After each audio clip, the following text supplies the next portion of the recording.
Nós temos estudado e hoje nós vamos dar continuidade ao nosso estudo do livro de Apocalipse. E os seus irmãos estão acompanhando bem, estão prestando bem os seus ouvidos e o seu coração, e conhecem, já ter lido o Apocalipse. O livro de Apocalipse é um livro maravilhoso, porque é um livro que tem bênção já declarada para quem lê, para quem medita nele, né? E que bom que você já faz parte disso. Nós já vimos sobre isso. Vimos que aqui no livro, o apóstolo João, por causa do evangelho, por causa da pregação dele, ele foi parar na ilha de Patmos, na prisão, uma prisão sem grades, porque a ilha era a prisão. Mas ali, naquele momento, o Senhor resolveu falar para João que ainda tem muita coisa para acontecer, tem muita coisa para ele fazer, e ele tinha algo para ser revelado. O livro da revelação, o livro de Apocalipse. A palavra Apocalipse vai significar isso, revelação. Aquilo ainda a ser revelado. E João andava na ilha, e no dia do Senhor, no domingo, ouviu-se uma voz poderosa, como uma voz de muitas águas. E aquilo paralisou, e João vai ter aquele encontro com o Cristo glorificado. Capítulo 1, nós passamos por aqui. Se você quer recuperar, pode entrar na página lá no YouTube, tem um pouco sobre o Cristo glorificado. É uma delícia entender que nós não servimos a um Jesus bebê, nem aquele que está crucificado, pois ele não está crucificado, e ele é muito mais, ele é o Cristo ressurreto, mas é mais ainda, ele é o Cristo glorificado. E como glorificação, ele tem toda a autoridade, todo o poder, né? E é esse Cristo glorificado que se revela. É? Que João, quando descreve, diz que seu rosto brilhava como o sol na sua força. Não é à toa, quando você pensa na conversão do apóstolo Paulo, de Saulo, quando ele ia para Damasco para perseguir a igreja, a luz brilhou. Não é? Jesus brilha na frente de Saulo, e Saulo perde a visão, e Saulo perde as forças, e ele cai, desmonta, fica cego por 3 dias, e ele fica 3 dias aguardando o que fazer. A luz, o Cristo glorificado resplandeceu na frente de Paulo e transformou Paulo. Agora o Cristo glorificado apareceu para João e deu a João uma tarefa. Escreve às 7 igrejas. Na semana passada nós falamos rapidamente sobre essas 7 igrejas. Não detalhadamente sobre cada um dos aspectos, mas pelo fato de cada igreja ter coisas boas, e tem algumas que só tem coisas difíceis, tem igrejas que têm só elogios, mas igrejas que só tem repreensão. Todas elas têm uma palavra de consolo, de conforto e um convite ao arrependimento, mas a coisa mais fantástica é que por mais que a igreja esteja passando por momentos desconcertantes, Cristo anda no meio das igrejas e ele tem nas suas mãos o poder e ele convida a igreja, estou à porta e bato, abra a porta, eu entro e eu transformo. E nós terminamos na semana passada orando, pedindo que o Senhor derrame um verdadeiro avivamento nas nossas igrejas. As igrejas evangélicas precisam de um avivamento. E quando falo de avivamento, falo uma volta à palavra, uma volta ao Senhor na palavra, uma volta a Jesus, mas não apenas o conhecimento de Jesus, mas a prática do evangelho, a prática do amor, a prática do seguir Jesus, de andar no caminho, pois ele é o caminho, não é? De verdadeiramente entender que nós temos e estamos vivendo tempos difíceis, já profetizados.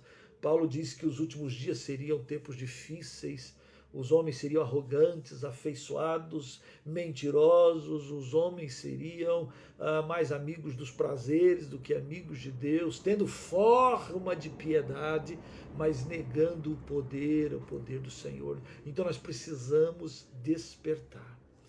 Quando termina o capítulo 3, nessa descrição de cada igreja, o capítulo 4 abre para nós uma porta no céu. Oh, olha que coisa, aqui algo especial acontece. Diz o versículo 1, se você está com a sua Bíblia aberta, se você não tem, procura, abre, mexe aí, né? Porque o importante é você estar lendo comigo aqui o que está acontecendo. Porque diz o versículo 1 do capítulo 4, depois destas coisas, olhei, e eis não somente uma porta aberta no céu, como também a primeira voz que ouvi, como de trombeta, ao falar comigo, dizendo: sobe para cá, e te mostrarei o que deve acontecer depois dessas coisas. Então, aqui é um ponto fundamental para a gente ver a grandiosidade do livro e da expressão e do esforço do apóstolo João de narrar isso.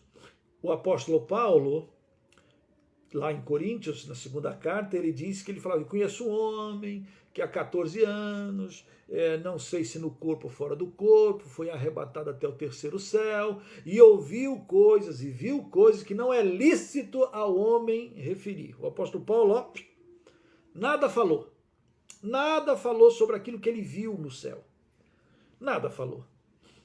Mas agora, João recebe uma ordem para escrever, para contar às igrejas o que ele vai ver. Ele está na terra, ele está lá na ilha, ele está lá. E de repente recebe um convite.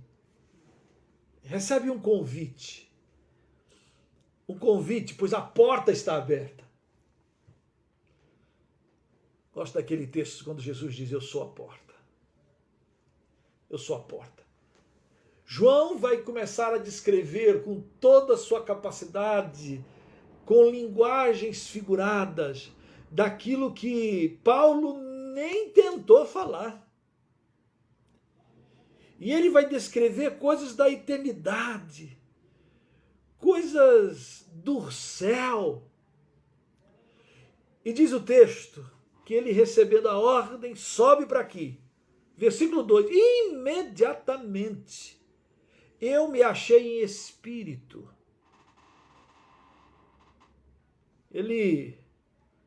Interessante a expressão que Paulo usa, ele fala assim: não sei se no corpo ou fora do corpo. Paulo diz assim: eu não sei como é que foi. João diz aqui ele mudou a dimensão, não é? Ele está aqui na terra, no espaço-tempo, e agora ele muda para a eternidade. Ele vai para a morada do Altíssimo. E diz que imediatamente eu me achei em espírito no céu. E a primeira coisa que ele vê no céu é o trono. E no trono, alguém reinando, alguém sentado. Fantástico! E como é bom, e como descansa a minha alma, e como deve descansar a sua, quando a gente toma ciência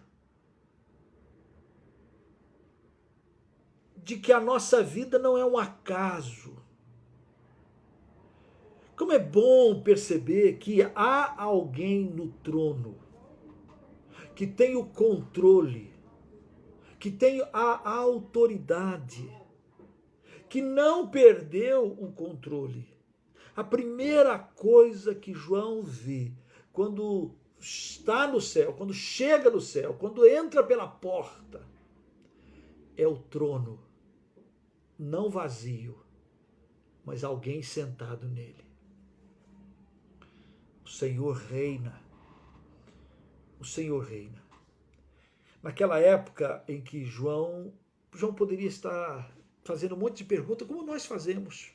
Será que Deus realmente vê todas as coisas? Será que Ele está sabendo de tudo que acontece? Será que com tanta miséria, tanta tristeza, tanta idolatria, tanta impureza, tanta gente falando mal de Deus, será que Deus tem alguém realmente que é soberano, que está no controle? Naquela época, então, em que muitos cristãos estavam sendo martirizados, sofrendo, apanhando, se quebrando, sendo esfolado, a igreja passando por ataques de todas as ordens, não só de perseguição física, mas muitas vezes de teologias, de ensinamento, de filosofias, coisas querendo entrar e solapar a igreja, gente querendo reinterpretar a manifestação de Jesus, gente querendo dizer assim, olha, Deus é Deus santo, Deus puro, Deus é todo santo. Como pode um Deus todo santo, espírito, se misturar e se fizer carne? E não dá. Esta era a mentalidade da filosofia grega. Então, o espírito é bom, a carne não presta, e Deus se faz carne, Deus se faz... Não dá. Então, ou Jesus não é Deus, ou ele não é homem. Havia tanta coisa para querer solapar. Não é à toa que quando João escreve na primeira carta, ele diz o que nós vimos, o que nós apalpamos, o que nós abraçamos, com respeito ao verbo da vida. Ele veio, ele diz, olha, o Deus se encarnou. Mas a igreja estava sendo solapada. Perseguição físicas, mortes físicas, tribulações. A pergunta é, Deus sabe do que está acontecendo? Deus está no controle? Há alguém no trono? Se João tinha qualquer dúvida, qualquer pensamento sobre isso, quando ele chega no céu, a primeira coisa que ele vê é o trono. E alguém sentado, alguém reinando. Há um Deus. E esse Senhor está no controle. E os seus planos e os seus projetos hão de ser cumpridos. João não está imaginando as coisas, é bom que a gente comece a perceber. João não está imaginando coisas que talvez aconteçam. Não, João está vendo. João está vendo aquilo que nós vamos ver. João está antevendo. Amados irmãos, o que nós temos aqui, de uma maneira até figurada, porque vai faltar palavras para João descrever tudo o que ele vai ver, vai acontecer. Já aconteceu. Já está. É a eternidade. Ele, o Senhor, está no trono. E diz o texto, e esse que se acha assentado é semelhante, e ele faz uma descrição, faltando-lhe palavras, mas ele usa pedras preciosas, ele usa aquilo que pode para tentar descrever a majestade, a glória, a autoridade. Como descrever Deus? Deus no trono. E aí ele usa essas figuras. O seu aspecto, a pedra de jaspe, de sardônio, e ao redor do trono há um arco da aliança, semelhante no aspecto à esmeralda, quer dizer, um arco da aliança com semelhança de esmeralda. Ao redor do trono há também 24 tronos, e assentado neles 24 anciões vestidos de branco, em cujas cabeças estão coroas de ouro. Essa descrição dos 24 anciões é uma descrição maravilhosa, porque, de certa forma, João está vendo representativamente o povo de Deus. que vão reinar com Cristo. É a promessa de Cristo. No trono. Do trono saem relâmpagos, vozes, trovões. Diante do trono ardem 7 tochas de fogo, que são os 7 Espíritos de Deus. Ele começa a ver de uma maneira visível a manifestação do Deus Trino. Há alguém no trono. No trono tem lá os 7 Espíritos de Deus, ou melhor, o Espírito Santo. 7 é sempre número da perfeição.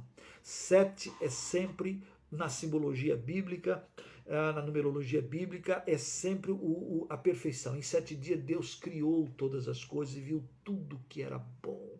Então o número 7 passa para isso. O 7 isso, 7 aquilo outro. Vai ter muito essa simbologia que significa a totalidade, a perfeição. Então, quando fala dos 7 Espíritos, está falando do Espírito Santo, da perfeição, da totalidade desse Espírito. Há diante do trono como que mar de vidro, semelhante ao cristal, e também no meio do trono e à volta do trono, 4 seres viventes cheios de olhos por diante e por trás. Interessante que ele faz uma descrição do Espírito Santo e agora, de certa forma, também faz uma descrição do próprio Senhor Jesus, quando fala desses 4 seres viventes. Leão,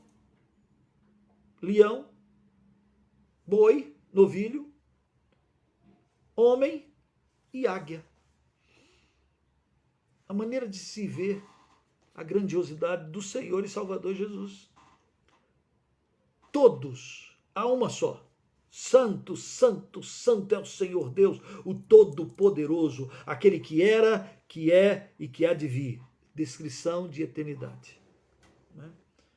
Aquele que é. O Senhor, que tem em suas mãos o controle. Ele reina. Ele reina. Ele, o Senhor, vive para sempre. Ele, o Senhor está lá. Ele sabe todas as coisas. Ele tem o controle. Essa é a ideia. É entrar no trono. Isso é uma grande oportunidade para a gente chegar e falar assim, meu Deus, a situação está difícil, eu estou apertado, eu estou não sei isso, aquilo outro. Queridos, quando a gente está nessa situação, é necessário seguir o exemplo e a motivação do apóstolo Paulo, quando ele diz assim, você que já está crucificado com Cristo, levantai os vossos olhos lá, vê lá, buscai as coisas lá do alto, onde Deus está assentado, pensai nas coisas lá do alto, onde Cristo, Senhor Jesus, buscai as coisas lá do alto, e quando você chegar nisso, você diz, olha, o Senhor está no controle, o Senhor está no controle, cale-se diante dele toda a terra. O Senhor reina, o Senhor sabe, o Senhor conhece, o Senhor me conhece, o Senhor te conhece, o Senhor conhece a situação. Não perde o controle, né? Não perde o controle. Quando os amigos de Daniel estão confrontados na sua fé com a ideia de ter que adorar uma estátua erguida pelo rei, ou continuar adorando ao Senhor.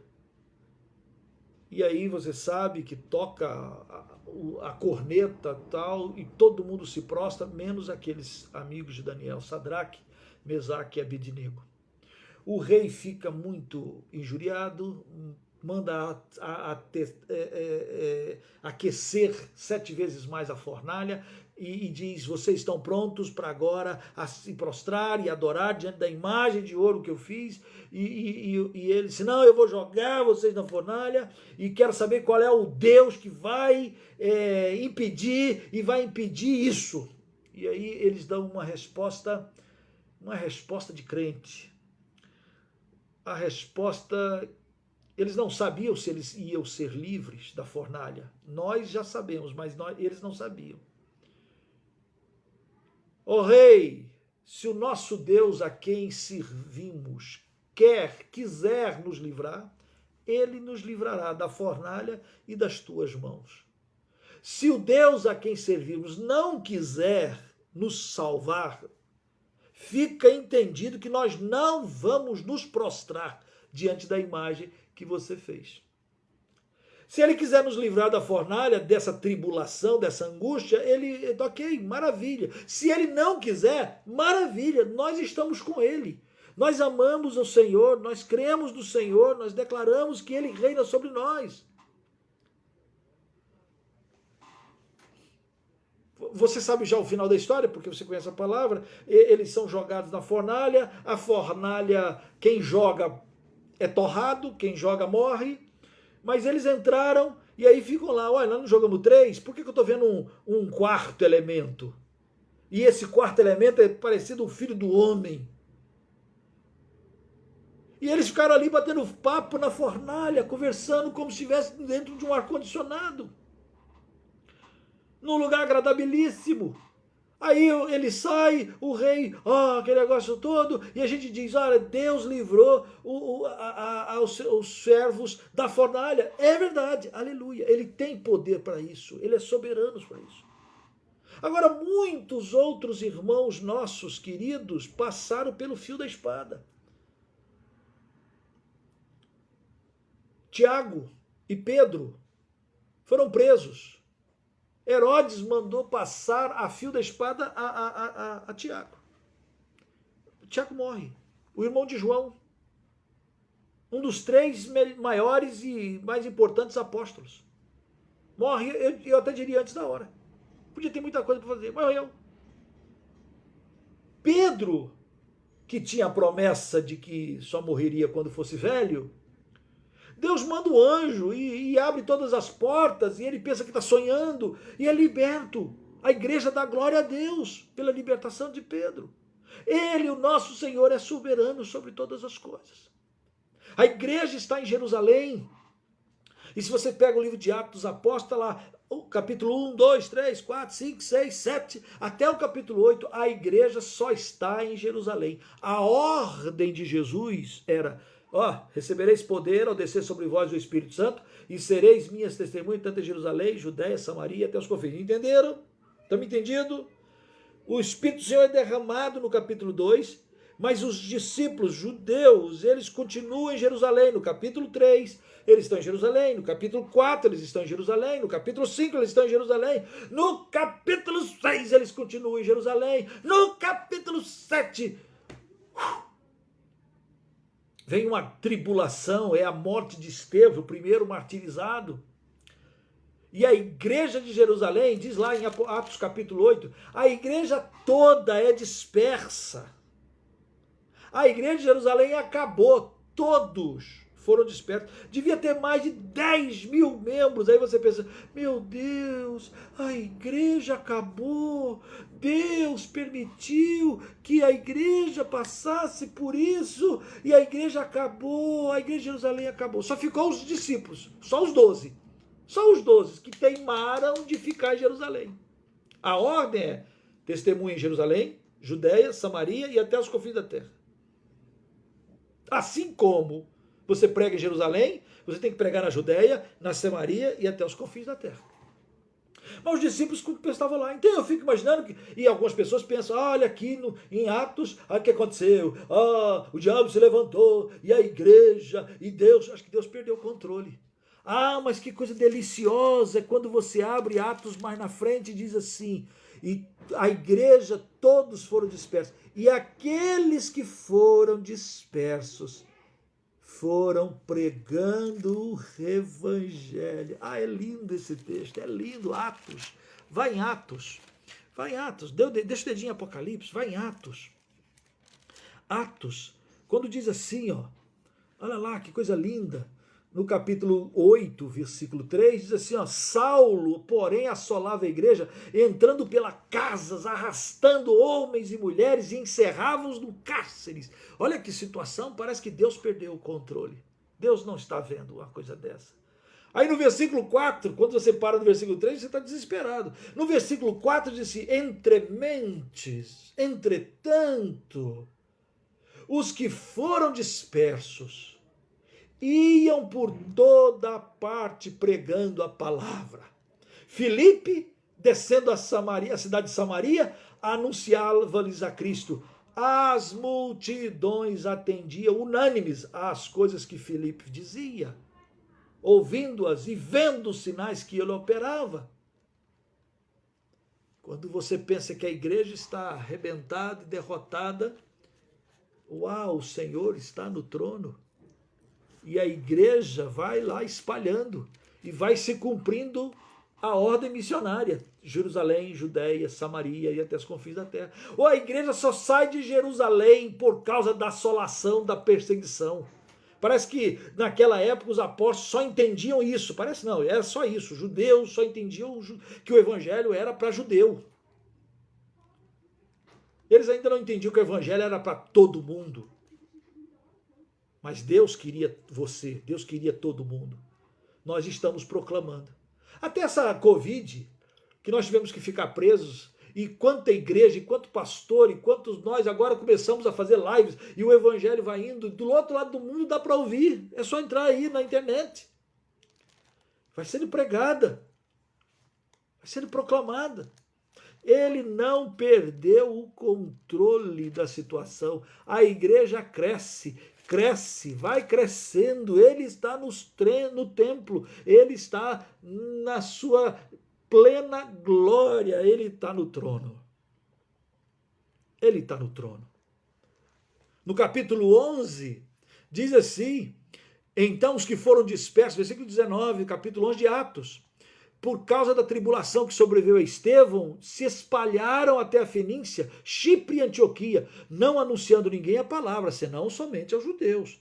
Alguns deles, porém, que eram de Chipre e de Cirene, e que foram até Antioquia, falava também aos gregos, aos gentios, anunciando-lhes o evangelho do Senhor Jesus. Versículo 21 é maravilhoso. A mão do Senhor estava com eles, e muitos, crendo, se converteram ao Senhor. É o surgimento da igreja de Antioquia, uma igreja verdadeiramente missionária. A igreja modelo de Atos Apóstolos não é de Jerusalém. A igreja modelo é a igreja de Antioquia. Porque tudo que tem em Jerusalém tem em Antioquia. Milagres, sinais, ensinos, profetas, tudo. Mas tem uma coisa que Jerusalém tropeçou. Eles ouviram a voz do Espírito. E eles entenderam, o Senhor está no trono. O Senhor tem um projeto. O Senhor veio buscar e salvar todo aquele que havia perdido. O evangelho é para as nações. E eles enviaram Barnabé e Saulo, a primeira grande viagem missionária. Veja, o Senhor está no trono. Quando o livramento acontece. E eu diria até quando o livramento não acontece. Há um propósito do Senhor nisso. Quando Jó tem aquele revés na vida, o cara era rico, sabe, e de repente perde tudo, faliu, num só dia faliu. Não só faliu, como perdeu todos os seus filhos. Toda a sua família morreu, menos a sua esposa. E ele fica mal. Perdeu tudo, pobre. Ele é azar da vida. Não, pior do que ele é azar da vida. Muito pior. E aí ele diz, o Senhor Deus deu, o Senhor tomou, bendito seja o nome do Senhor. Você sabe que a mulher dele fica aporreando ele, enchendo a paciência, e fica assim, ó, amaldiçoa a Deus e morre. E a resposta de Jó é, nós temos recebido o bem, não vamos receber o mal. O Senhor deu, o Senhor tomou, tudo é dele, ele está no trono. Ele é o Senhor. Ele reina. Nada furta o seu controle. Nada pega Deus de calça arriada. Nada pega Deus desconcertado. Nada pega Deus, nada pode surpreender ou impedir o agir do poder dele. Ele está no trono. É isso que João vê quando ele chega lá. E é isso que nós precisamos ver com os olhos da fé, estando aqui. O Senhor está no controle. Ele ama, ele nos protege, ele está no centro da nossa vida e ele está fazendo executar os seus propósitos, os seus projetos. E ele usa você e a mim. Nós o amamos acima de todas as coisas. Nós confiamos nele acima de todas as coisas? É a grande pergunta. Tu és, Senhor, o Deus Todo-Poderoso, aquele que era, que é e que há de vir. Aquele que cuida do nosso passado, aquele que cuida do nosso presente, aquele que está conosco, que coloca sobre nós a sua mão, por cima, por trás. A palavra não chegou na boca e ele já sabe. Ele está conosco. Eu estou convosco todos os dias até a consumação do século. Mas e o futuro? Como é que vai ser amanhã? O que comeremos? O que vestiremos? Onde estaremos? E se tivermos que passar por isso, por aquilo outro, como será o amanhã? O nosso Deus está no trono já no futuro. Ele é o que era, o que é e o que há de vir. O futuro já está também sob o controle e o poder dele. Ele está aí nas suas mãos. No versículo 9 de Apocalipse, capítulo 4, tem algo fantástico. Tem algo maravilhoso. Porque no versículo 9 diz assim: quando esses seres viventes deram glória, honra e ações de graça ao que se encontra sentado no trono, ao que vive pelos séculos dos séculos, os 24 anciãos prostrar-se-ão diante daquele que se encontra sentado no trono, adorarão o que vive pelos séculos dos séculos e depositarão as suas coroas diante do trono, proclamando: tu és digno, Senhor, e Deus nosso, de receber a glória, a honra e o poder, porque todas as coisas tu criaste. Sim, por causa da tua vontade vieram a existir e foram criadas. Amados, esse é um momento muito importante para a gente entender aqui. A gente fala muito da doutrina do galardão, que a gente vai receber coroa, vai reinar e vai fazer isso, aquilo outro e tal. É verdade. Mas sabe o que acontece aqui quando você olha para esse texto? É que esses 24 anciões, de uma maneira representativa, é todos os salvos, todos os filhos de Deus. 24, 12 do Antigo Testamento, né? A patriarcal e os apóstolos, 12, 24, enfim, todo o povo de Deus do Antigo e do Novo Testamento, nós vamos cair em nós vamos cair, vamos reconhecer aquilo que Jesus disse. Jesus diz assim, sem mim nada podeis fazer. Não é? Sem o Senhor, sem a ação do Senhor, nós não podemos fazer nada. Sem Jesus, nós não somos nada. Nem respirar, respiramos. Nós somos um fio de prata. Se esse fio de pratazinho rebentar, foi. Acabou. Assim.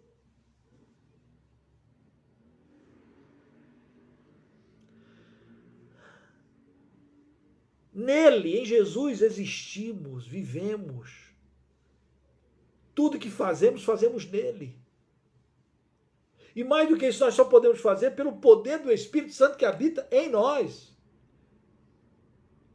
Você é pastor, missionário, irmão, eu orei, fulana foi curado, Beltrano aconteceu isso, aquilo. Quem fez? Quem fez?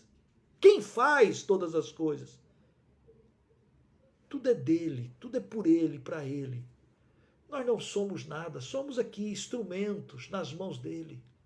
Ele é que executa em nós tanto o querer quanto o realizar. Quando nós chegarmos diante do trono, diante do Senhor, sabe o que vamos entender? Nós vamos entender, Senhor, eu não sou nada mesmo. Senhor, eu não fiz nada mesmo. Senhor, eu não contribuí com a obra missionária mesmo. Foi o Senhor que fez através de mim. Foi o Senhor que deu condições para fazer. Ah, Senhor, eu não preguei direito. Foi o Senhor que pregou em mim. Foi o Senhor que deu capacidade para fazer aquilo e aquilo outro. Tudo que fizermos, seja em palavra e ação, fazemos por Ele, para Ele, em nome dEle, por Ele. Nesse momento aqui a gente vai dizer, Senhor, tudo é teu. Tudo é teu. Tudo é teu. Nós só estamos aqui diante do Senhor, diante do trono, salvos, santos, lavados, remidos, por causa da tua graça, por causa do teu perdão, por causa do sangue do Cordeiro. Porque o Senhor nos chamou, nos escolheu, nos amou. Tudo é teu. Tua é a glória. Tua, Senhor. Tu és digno de receber a honra e a glória, o poder, porque o Senhor fez todas as coisas, tudo o Senhor criou. Tudo tudo que veio existir porque o Senhor criou. Então, Senhor, essa coroa que o Senhor está nos dando, não são nossas. Nós não merecemos, não. Elas são tuas. O apóstolo Paulo, em Coríntios, ele diz que quando o Senhor Jesus voltar e quando todos os inimigos estiveram debaixo da autoridade do poder do Senhor e o último inimigo a ser destruído é a morte, diz que o próprio Senhor Jesus vai se sujeitar àquele que todas as coisas sujeitou a ele, para que Deus seja tudo em todos. Aqui os 24 anciões se prostram e diz, tu és digno. Nós não somos nada. Quem somos nós? É Ele que efetua em você e em mim. É o Espírito Santo que nos convence do pecado, da justiça e do juízo. Creio para mim que esse é o momento do reconhecimento da nossa pequenez. O momento de reconhecimento de que sem Ele nós não somos nada. Esse é o momento de glória, né? Na eternidade, de reconhecimento. Você precisa compreender que esse é o momento de completa entrega, de dizer, o Senhor recebe tudo, porque tudo vem do Senhor. Então João, quando sobe, quando vai ao trono, quando entra pela porta, a porta aberta, ouviu a voz, ele vê o Senhor reinando no trono. Ele reina. Um trono majestoso, glorioso, que aí ele usa figuras, palavras para descrever. É delicioso, é lindo como ele descreve o trono que tem em volta do trono, como é que ele descobre e descreve, melhor dizendo, a presença do Espírito, a presença de Jesus, enfim, a Trindade Santa e os 24 anciões prostrando e adorando. De repente, algo chama a atenção de João. No capítulo 5, e ele diz, vi na mão direita daquele que estava sentado no trono um livro escrito por dentro e por fora, de todo selado com 7 selos. Você não pode pensar num livro igual ao nosso, né? Você não pode pensar assim. Isso aqui é de Gutenberg para cá, né? Imprensa, você não pode pensar nisso. Você tem que pensar num livro que era, na realidade, um rolo. Um rolo. Um livro nas mãos do que está sentado. E escrito por dentro, por fora e selado, né? Selado, não podia abrir. era um livro fechado.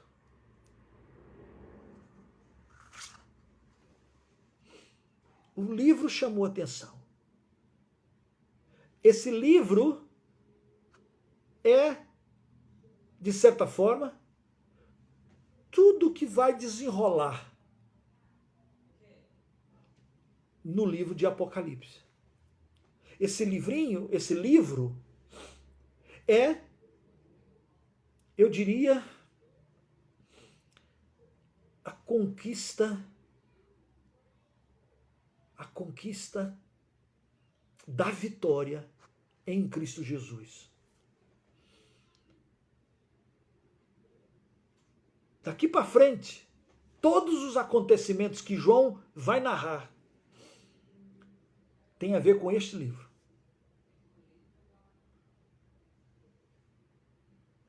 Versículo 2: vi também um anjo forte que proclamava em grande voz: quem é digno de abrir o livro e de lhe desatar os selos? Quem é digno? Interessante. Quem é capaz?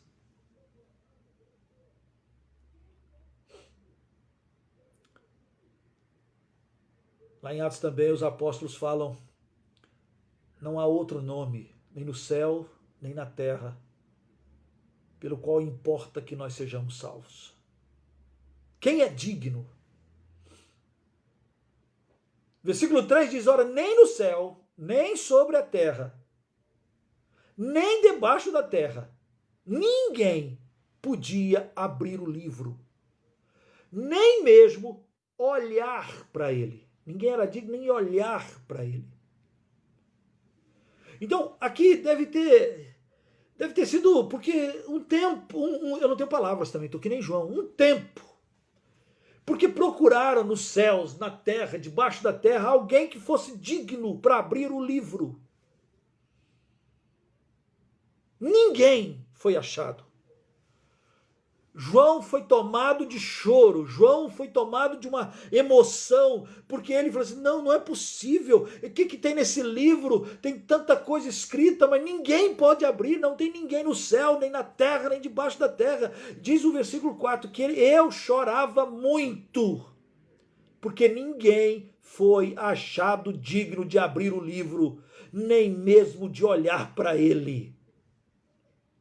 Aí João tem, então, a angústia do choro.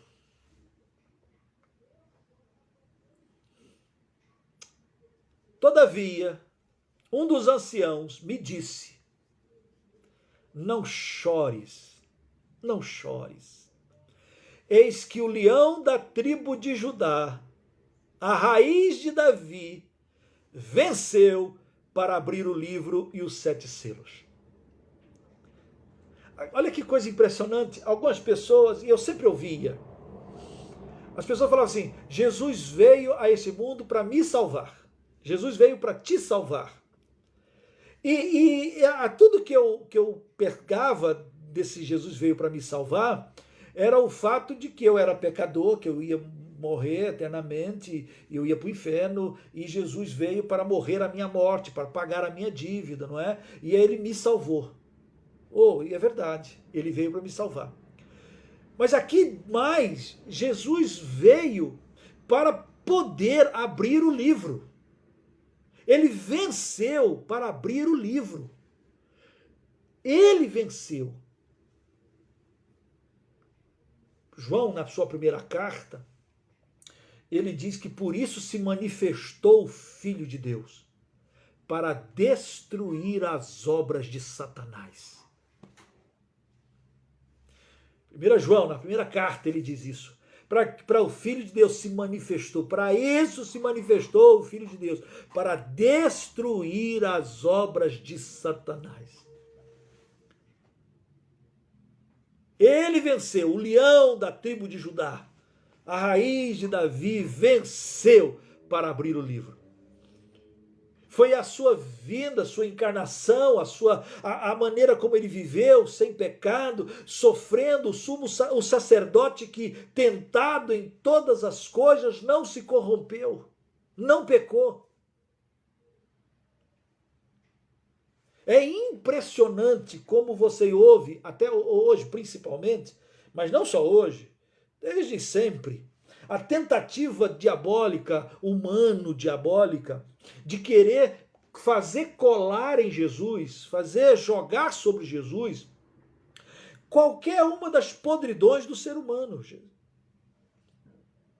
Qualquer pecado, qualquer erro, qualquer falha,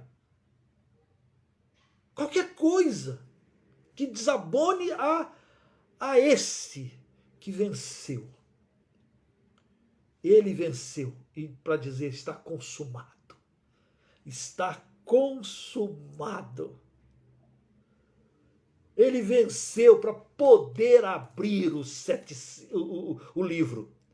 Para abrir o livro. Ele é digno de abrir o livro. Ele é digno de fazer e nos levar à graça redentora vitoriosa em Cristo Jesus.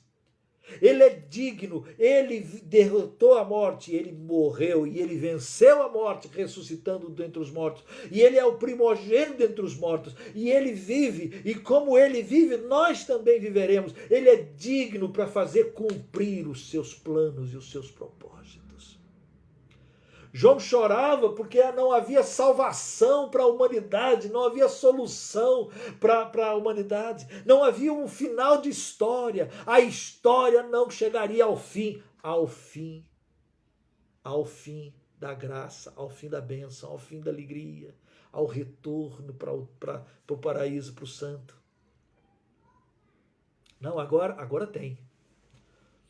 O Senhor reina, está no controle. E o leão da tribo de Judá venceu. A raiz de Davi venceu para abrir o livro e os seus 7 selos. É fantástica a descrição aqui de Jesus, porque ele começa a dizer, leão da tribo de Judá.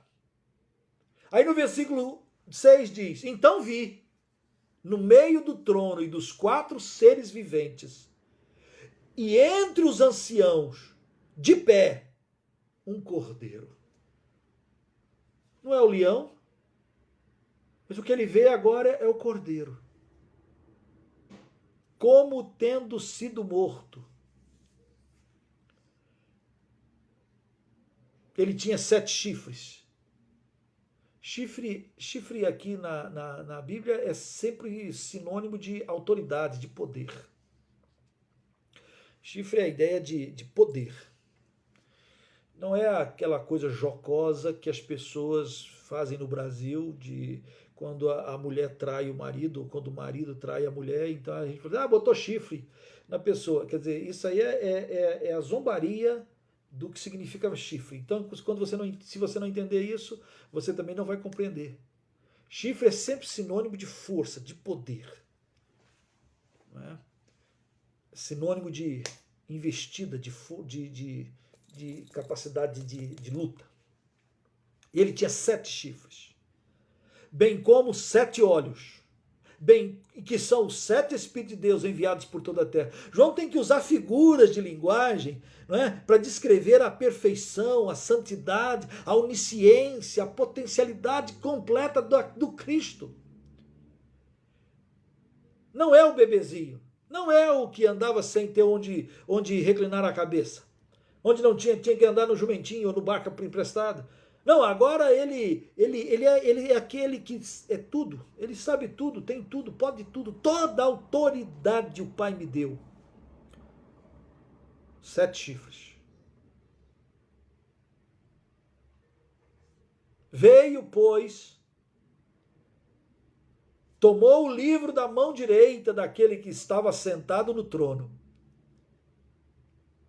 E quando tomou o livro, os 4 seres viventes, os 24 anciãos, prostraram-se diante do Cordeiro, tendo cada um deles uma harpa e taças de ouro cheias de incenso, que são as orações dos santos. Só aqui tem coisa muito gostosa. E entoavam um novo cântico, dizendo, digno és de tomar o livro e de abrir-lhe os selos, porque foste morto. e com o teu sangue compraste para Deus os que procedem de toda tribo, língua, povo e nação. Ele não comprou apenas daqui do Brasil, ou só judeu, ele não comprou apenas de um ou outro lugar, ele não comprou só na tua casa, ele comprou de todas as nações, povos, tribos e línguas. Por isso nós precisamos de proclamar o Evangelho. Como invocarão naquele que não creram, e como crerão naquele que nada ouviram, como ouvirão se não há quem pregue, como pregarão se não forem enviados? Quão formosos são os pés dos que anunciam coisas boas. Esse é o nosso papel, sair e proclamar o Evangelho do Senhor, porque ele comprou para Deus, comprou com seu sangue. E para o nosso Deus os constituíste reino e sacerdote, e reinarão sobre a terra. Uau! Um cântico, começam a cantar, entoavam um novo canto, digno és de tomar o livro, e nós vamos cantar isso.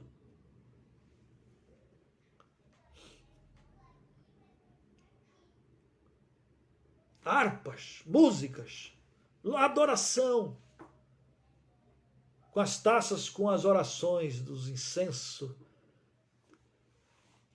Aqui é uma bela figura para dizer que quando você ora, a sua oração sobe com um aroma suave,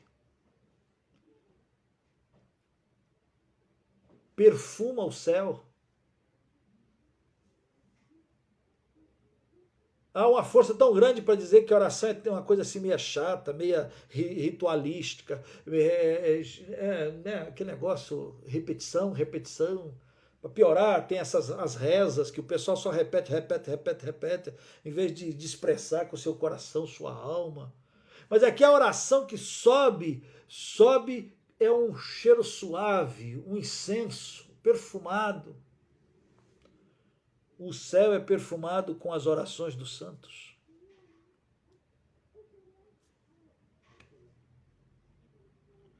Mas na frente vai falar de novo dessas taças e dessas orações.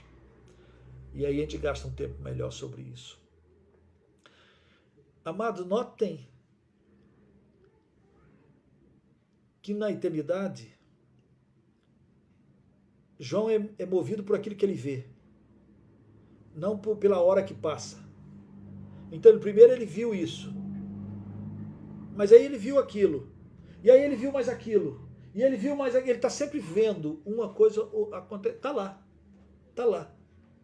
E ele vai descrevendo isso na eternidade. Viu o trono, via os anciões se adorando ao Senhor, viu o livro, vi que ninguém é digno, não há outro nome pelo qual importa que nós sejamos salvos, viu o Cordeiro que esteve morto, mas está vivo com toda a autoridade.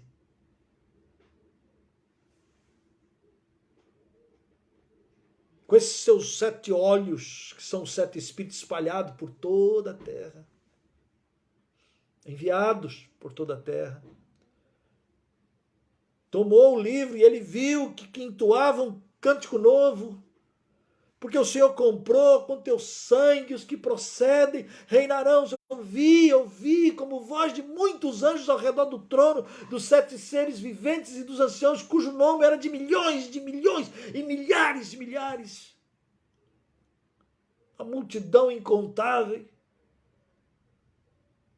proclamando em grande voz: digno é o Cordeiro que foi morto de receber o poder, a riqueza, a sabedoria e força e honra e glória e louvor. Então ouvi que toda criatura que há no céu e sobre a terra e debaixo da terra e sobre o mar, tudo que neles há, estava dizendo: aquele que está assentado no trono e ao Cordeiro, seja o louvor e a honra e a glória e o domínio pelos séculos dos séculos. Amém. Amém. Que momento eterno, espetacular. Como é que João vai usar na sua linguagem para descrever esse momento sublime em que toda a ação do sofrimento de Cristo, da sua encarnação, da sua morte, da sua ressurreição, é exatamente esse processo de estar consumado que o faz ser digno. Ele é digno porque ele venceu. O homem, ele se tornou homem, como o homem venceu. Mas ele é Deus. Não, ele, homem, desceu, sofreu. Ele é o sumo sacerdote que foi tentado em todas as coisas sem pecado. Ele sabe o que é sofrer, ele sabe o que nós sentimos. Ele venceu. E como ele venceu, nós venceremos. Essa é a mensagem do livro de Apocalipse. Por isso que eles estão adorando, louvando. Tu és digno, tu és digno, tu és digno.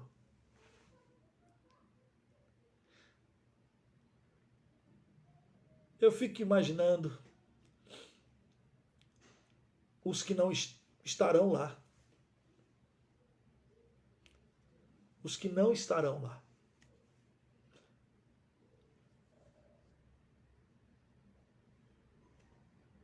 Que dor. E esse momento épico, esse momento sublime, esse momento de glória, precisa ser trazido à sua e à minha memória constantemente. O Senhor reina. E o Cristo que venceu vive e voltará. E o Cristo que venceu reina e é digno de receber. E como ele venceu, ele em nós nos faz ser mais do que vencedores. Nos momentos mais difíceis que a igreja, desde a época de João, estava passando, com tribulações terríveis, como os momentos que nós passamos agora, de lutas, de angústias que espalha pelo Brasil, pelo mundo afora, é preciso levantar os olhos e ver que o Senhor está no trono e reina soberanamente. Soberanamente.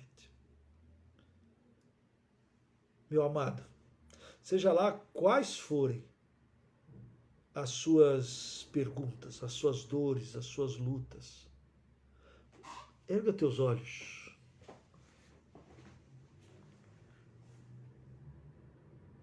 Olha para o trono. Olha para aquele que comprou você. Olha para aquele que tem todo poder e autoridade. E se proste. E o adore. Te convido a antecipar esse momento. Te convido a aproveitar essa leitura do capítulo 4 e capítulo 5. E a gente colocar diante dele as nossas lutas, dificuldades, temores, incertezas. E dizer, reina, Senhor. Reina sobre mim. Reina sobre nós, reina sobre o Brasil, reina, Senhor. Tu és digno, tu és digno. Pai Santo, nós te agradecemos pelo tempo que passamos juntos aqui. Oh Deus, pelo poder do teu Espírito Santo, abre os nossos olhos para que possamos contemplar um vislumbre da tua glória e do teu poder, da tua soberania. Ó Rei, soberano Senhor, reina sobre cada um de nós. Ó Deus, tem queridos meus passando por momentos tão angustiosos, tão difíceis. Ó Santo Espírito, visita, ó Deus Consolador. Vá ao encontro de cada um agora e revela que tu és Senhor sobre todas as coisas. Ó Pai, direciona o nosso pensar, o nosso agir e o nosso caminhar para vivermos para a glória do teu santo nome. Assim nós rogamos, Pai, e entregamos nossa vida e dizemos, sê Senhor, sê primeiro, sê primeiro. Tu, não a nós, não a nenhum de nós, mas o teu nome na glória. Reina sobre o teu povo e faz cumprir os teus propósitos na nossa vida e na tua igreja. Assim nós te rogamos, no nome de Jesus Cristo. Amém. Amém. Aquele que está sentado no trono e ao Cordeiro, seja o louvor e a honra e a glória e o domínio pelos séculos dos séculos. E todos diziam e disseram amém. Deus te abençoe. Que bom que você está aqui conosco. Hoje tem tantas coisas por aí e você está aqui comigo. É um privilégio, uma honra. Ore por nós. Ore pela missão Projeto Zero. Ore pelo projeto. Ore pelos nossos missionários. Ore pelo sul do Brasil. Ore pelo nosso impacto missionário, mutirão missionário que vai acontecer lá em Foz do Iguaçu em janeiro. Nós estamos orando para que o Senhor continue a colocar a sua mão sobre essa pandemia e que ali nós possamos estar glorificando e bendizendo o Senhor, que é digno, que é justo, que é reto, que é Senhor sobre todas as coisas. Que a graça do Senhor seja contigo, que o nosso Deus, o meu Deus, o seu Deus, te abençoe e te fortaleça. Um beijo no coração. Por favor, compartilha. Se você compartilhar, outras pessoas também vão poder ouvir e vão poder também adorar o Senhor. Então é um pedido que eu faço, né? E vai estar aqui no Facebook, mas também vai estar lá no YouTube. Você pode estar orando por nós. Deus te abençoe, uma boa noite. Tanta gente preciosa aqui conosco, de norte a sul, leste a oeste. Deus abençoe. Paz do Senhor Jesus. Até quarta-feira, quando vamos abrir os primeiros selos. Não perca.